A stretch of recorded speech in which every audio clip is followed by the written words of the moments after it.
নজরে প্রথম দফার ভোট। উত্তরের ৩ জেলায় টানা প্রচারে মমতা অভিষেক। ১২ই এপ্রিল দিনহাটা ও জয়গাঁয় সভা, ১৩ই এপ্রিল ডাবগ্রামে জনসভা, ১৪ই এপ্রিল শিলিগুড়িতে নাগরিক সম্মেলন, ১৫ই এপ্রিল কোচবিহারের রাসমেলা মাঠে জনসভা, ১৬ই এপ্রিল ময়নাগুড়ি জলপাইগুড়িতে রোড শো, ১৬ই এপ্রিল শিলিগুড়িতেও রোড শো।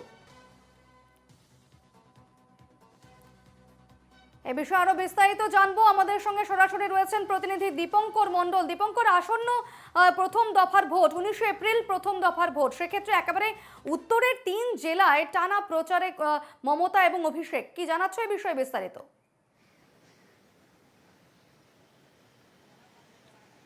দেখো দীপর্ণা, ১৯ তারিখ প্রথম দফার ভোট শুরু হবে। ৭ দফায় এই রাজ্যে ভোট হবে, তুমি জানো। প্রথম দফার ভোট ১৯ তারিখ, তার মানে তার একদিন আগে প্রচার কর্মসূচি কিন্তু শেষ হয়ে যাবে। অর্থাৎ ১৭ তারিখ সন্ধে ৫টার মধ্যে প্রচার পর্ব শেষ করে ফেলতে হবে সমস্ত রাজনৈতিক দলকে। অর্থাৎ আজ ১১ তারিখ এবং হাতে রয়েছে মাত্র ৬ দিন, এক সপ্তাহেরও কম সময় হাতে রয়েছে সমস্ত রাজনৈতিক দল এ রাজ্যে যারা লোকসভায় যারা প্রার্থী দিয়েছে, যারা প্রধান দল সিপিআইএম, জাতীয় কংগ্রেস, তৃণমূল কংগ্রেস এবং ভারতীয় জনতা পার্টি, তারা কিন্তু সবাই এখন উত্তরমুখী, উত্তরবঙ্গমুখী। তাদের নেতা নেত্রীরা সবাই গিয়ে উত্তরবঙ্গে প্রচার করছেন।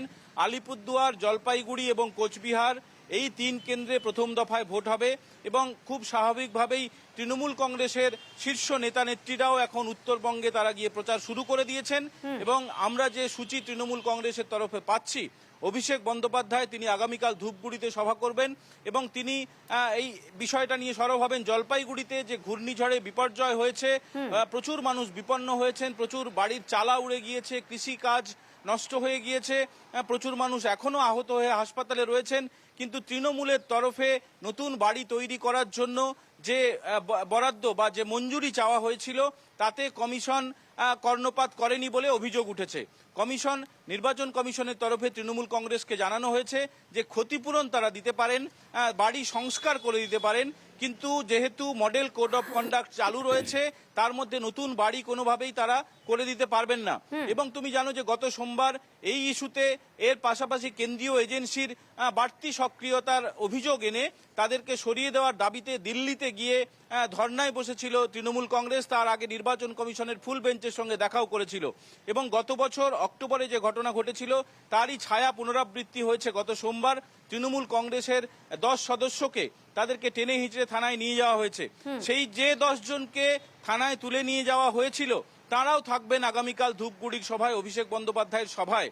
এবং অভিষেক বন্দ্যোপাধ্যায় গতকালই রাজভবন থেকে তিনি একথা ঘোষণা করে দিয়েছেন যে তিনি এ বিষয়ে সরব হবেন এবং জলপাইগুড়ির ঘূর্ণিঝড়ে বিপর্যস্ত যে ১৬০০ মানুষ, ১৬০০ মানুষের সঙ্গে তিনি দেখা করবেন। যারা আহত হয়েছেন তাদের সঙ্গে দেখা করবেন, যারা বিপদের মধ্যে পড়েছিলেন, এখনো যারা বিপন্ন, যাদের মাথার উপরে এখনো ছাদ নেই, তাদের সঙ্গে কথা বলবেন এবং তাদের পাশে থাকবেন। তবে যেহেতু মডেল কোড অফ কন্ডাক্ট চলছে, তার ফলে কোনো আর্থিক সাহায্য তৃণমূল করতে পারবে না বা রাজ্য সরকার ক্ষতিপূরণ দেওয়ার বাইরে নতুন করে কোনো বাড়ি বানিয়ে দিতে পারবে না।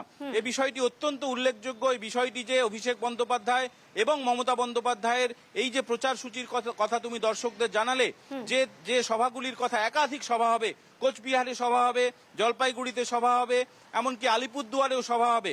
এই যে উত্তরবঙ্গের ৩ কেন্দ্র, এই ৩ কেন্দ্রে তারা কমিশনের ভূমিকার কথা জানাবেন, তারা যে বিপন্ন মানুষের পাশে আছেন সে কথা তারা জানাবেন। পাশাপাশি কেন্দ্রীয় সরকারের যে বিভিন্ন নীতি রয়েছে সেসব নিয়েও সরব হবেন।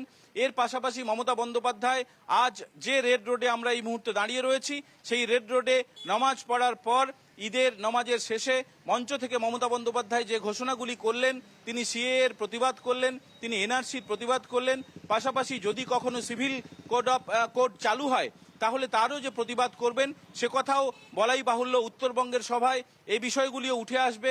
পাশাপাশি নতুন কোনো চমক থাকে কিনা সেদিকেও আমাদের নজর থাকবে। বেশ, ধন্যবাদ দীপঙ্কর।